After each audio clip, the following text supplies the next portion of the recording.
you will not only be a very good vice chairman during this meeting, but henceforth also assume we shall now move to the next item on our agenda, which is the statements by the foreign ministers of the observer countries. We are greatly indebted for his far-sighted wisdom.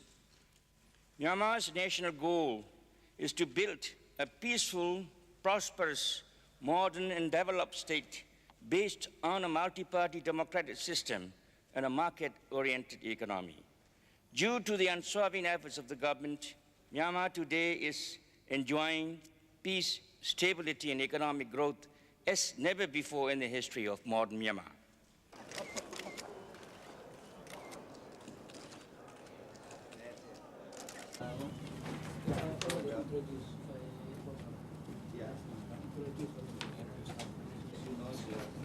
Fight for our human rights and human rights and right to strike.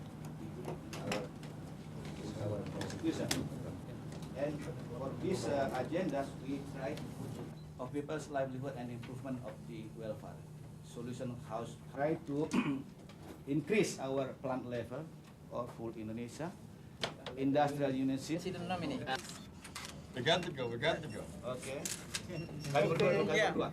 Ya, oke berdua. Thank you. Pergi gantian katanya dia. Thank you. Gantian berdua ya. Oke.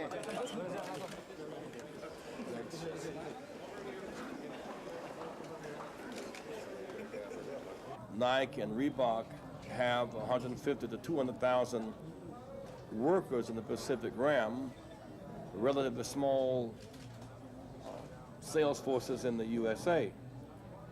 We did visit a Reebok plant where we saw 6,000 workers working about 30 cents an hour, making shoes and athletic wear. At least they were open enough to allow us to meet with them and the tour. Nike, because of their sense of embarrassment about the conditions in many of their plants and subcontracting plants, will not allow us to tour their facilities. What Nike has essentially done is move from South Korea, where there was an abundant cheap labor base, to Indonesia, and now moving on to China. And while workers may be making 30 cents an hour here, maybe in some parts of China, 50 cents a day. Force of conscience, clearly, if shoes are made here at 30 cents an hour, these workers cannot buy the shoes that they make. These workers cannot buy adequate housing. They cannot send their children to college. This week, the Olympics are occurring in Atlanta, Georgia. And while there'll be very few youth from this region able to run and jump and exercise their skills in the Olympics, he asked for a meeting. The radical extremes of wealth and poverty. And so